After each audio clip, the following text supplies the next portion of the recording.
Imagine, you stand on the threshold of a crucial decision. Launch the product now or delay. Invest in a breakthrough technology or a proven asset. Listen to intuition or data. Whom do you ask? Colleagues whose opinions will diverge, or an authority who might be wrong? Or perhaps you should look at where hundreds of others who have faced the same choice and have already directed their real resources. The power of such collective intelligence was first scientifically proven by statistician Francis Galton in 1907. At a country fair, he gathered nearly 800 private estimates. Visitors tried to guess the weight of a massive ox. Not a single person gave the exact answer. The spread was enormous. Yet, when Galton calculated the average of all those guesses, the result was 1,197 pounds.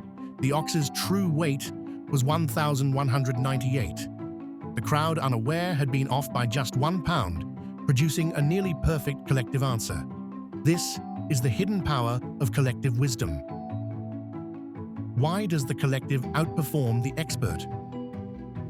When a single person makes a forecast, they are limited by their experience, their biases, and a narrow slice of information. When a crowd makes a forecast, each participant contributes a small piece of truth. Someone saw a news headline. Someone has insider knowledge of the market. Someone simply senses the momentum. By aggregating all of this, the system doesn't look for a genius.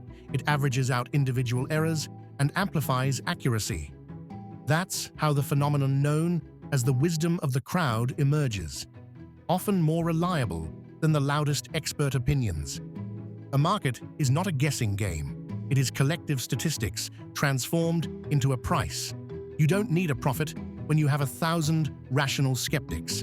Now imagine this intelligence, amplified by a simple principle. For your opinion to count, you must stake not 5 minutes of your time, but $5. Suddenly, all guesses turn into precise numbers and probabilities. So how does this truth machine actually work? And can we trust money more than words?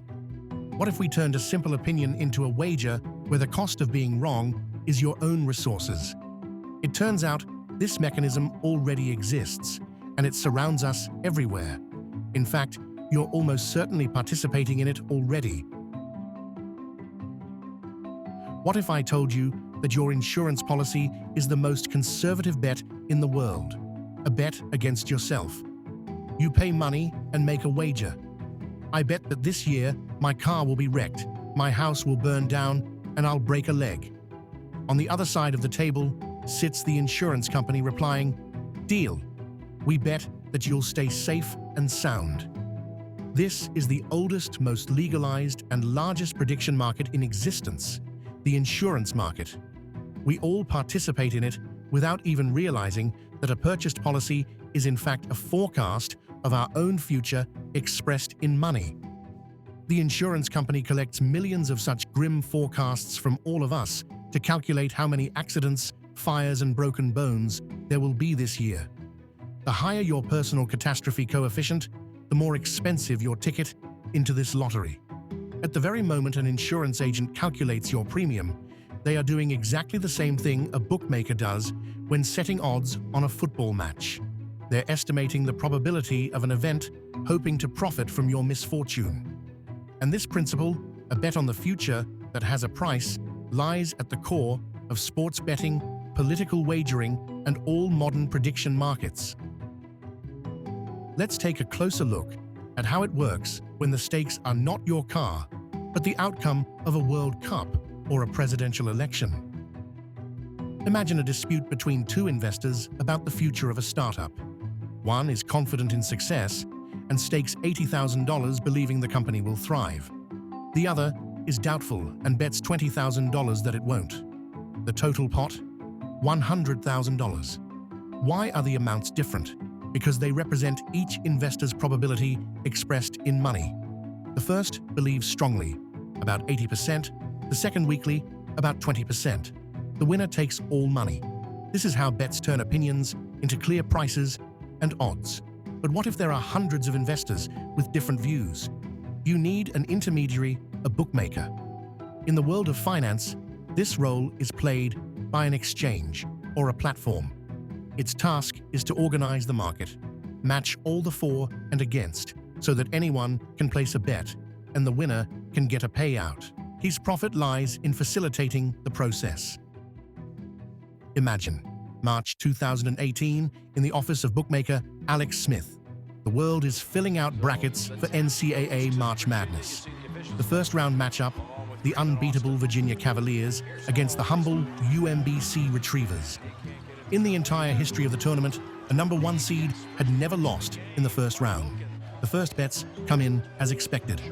Ratio, $99 on Virginia, $1 on UMBC. Alex doesn't care about basketball. He follows the money. His job is to sell enough tickets on both sides to cover any outcome. As long as money flows in a 99-to-1 ratio, his risk is balanced. But then something changes. Money starts quietly flowing toward UMBC. Not mass hysteria, just small, confident bets. Rumors? Insider info about injuries? Alex doesn't know. He only knows this if UMBC wins under the current distribution, he'll go bankrupt. He raises the price of a UMBC ticket from 1 cent to 10, then to 25. At the same time, he lowers Virginia's price to attract more money back to the favorite. Each adjustment is an instant reaction to the collective mind or madness of the crowd. On March 16, 2018, the impossible happens. UMBC not only wins, they crush Virginia 74-54.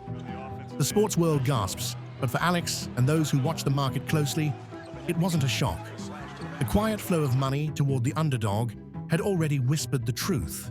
It was the collective mind, once again proving wiser than expert analysis and statistical models.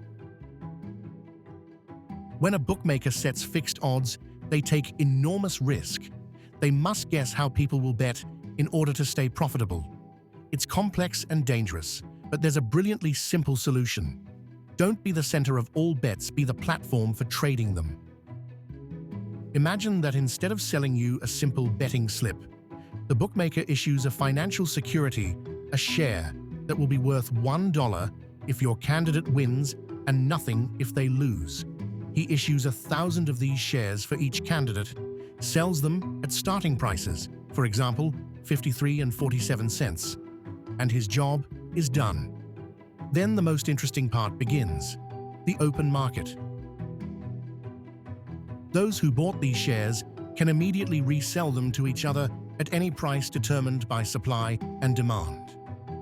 If bad news arrives for one candidate, holders rush to sell and the price falls. If good news boosts the other, demand rises and so does the price. The result is a living chart that shows in real time what the market believes. Transparent markets are a form of data democracy. When an opinion has a price and that price is visible to everyone, the monopoly on truth disappears. Anyone can influence a forecast if they're willing to back their conviction with action. This breaks the cult of the expert and gives rise to an ecosystem of transparent expectations. Politics, economics, sports, everything becomes measurable. The bookmaker no longer needs to guess or constantly adjust the odds. His task is simply to ensure smooth trading and, in the end, pay out $1 for each winning share, whoever holds it at the finish.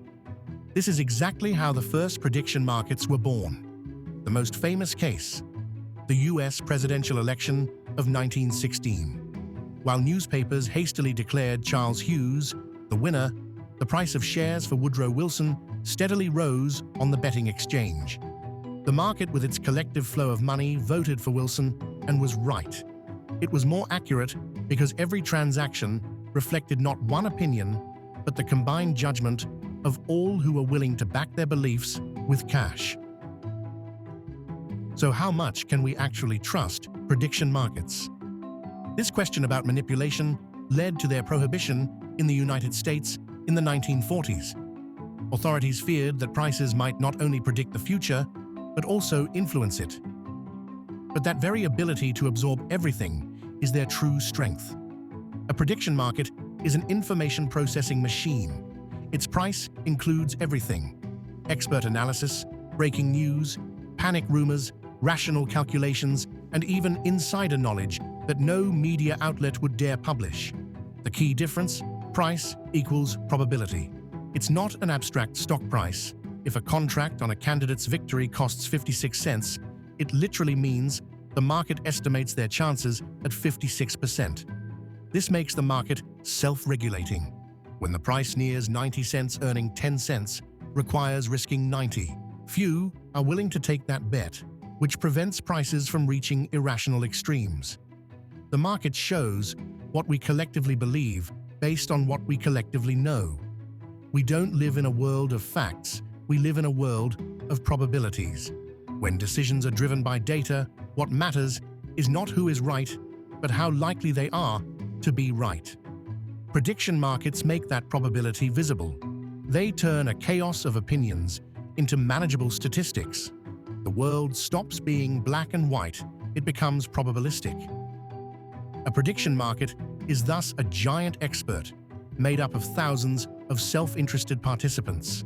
Its forecast isn't absolute truth, but the most precise estimate possible, stripped of empty words and reinforced by money.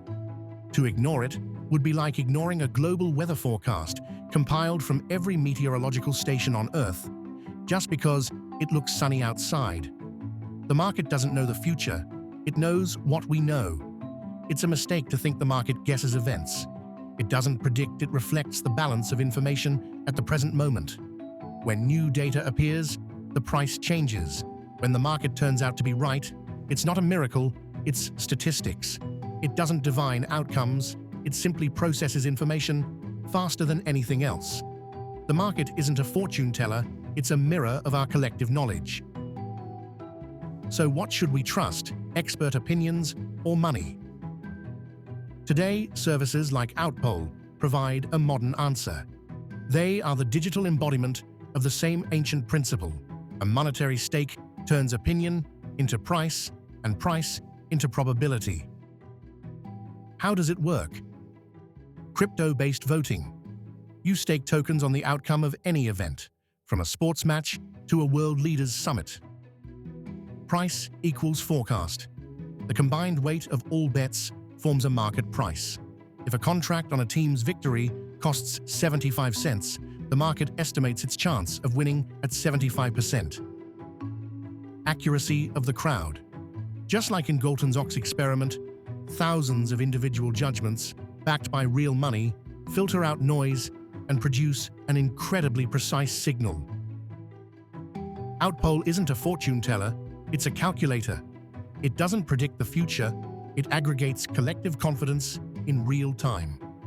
It's a tool that turns scattered opinions, rumors, and insights into a single, sharp percentage, the best possible estimate of reality at this moment. If this made you see the world a little differently, don't forget to like, subscribe, and hit the bell. It's free, and it really helps the channel reach more curious minds. See you soon.